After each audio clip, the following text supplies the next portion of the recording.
The US House of Representatives has approved a new wide-ranging bill aimed at gun control after recent mass shootings in Buffalo, New York and Uvalde, Texas. But opposition in the US Senate means it is highly unlikely to come into law.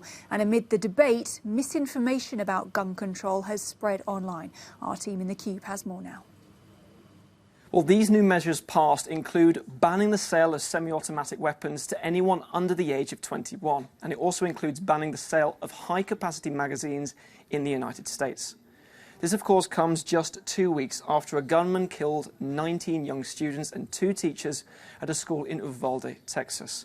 And according to the US Department for Homeland Security, since 1970, there have now been 2,064 shooting incidents at schools in the country.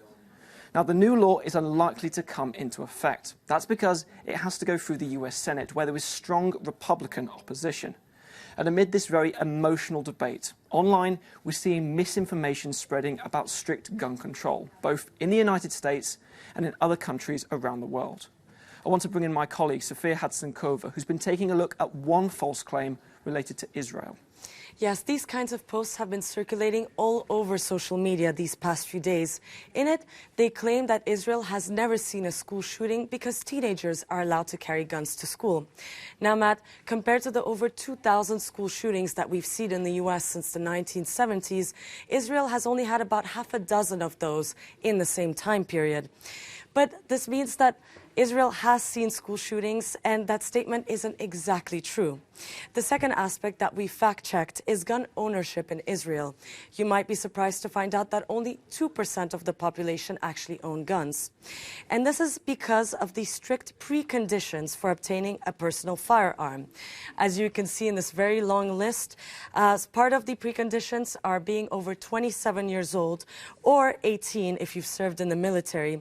You must also have a mental health check approved by a doctor, and you must prove that your profession requires you owning a gun. And Matt, the acceptance rate is only 65%, according to the Israeli Ministry of Defense. And Sophia, going back to that image we saw being shared alongside the false claim, we also know that this isn't a recent picture. Exactly. After doing a reverse image search, we have found that this picture has been used multiple times since 2014.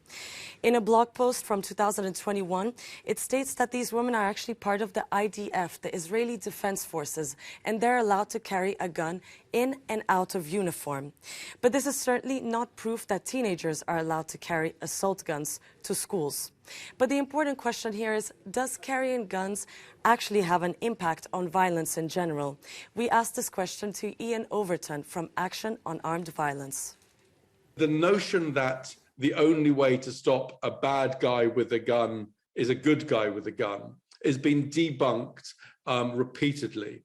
Well, when you look at the data of mass shootings in America, less than 2% were responded to by an armed citizen. So it's a real rarity that actually armed citizens end up shooting mass shooters. So I would say on so many levels, that claim just doesn't face up to hard facts and evidence.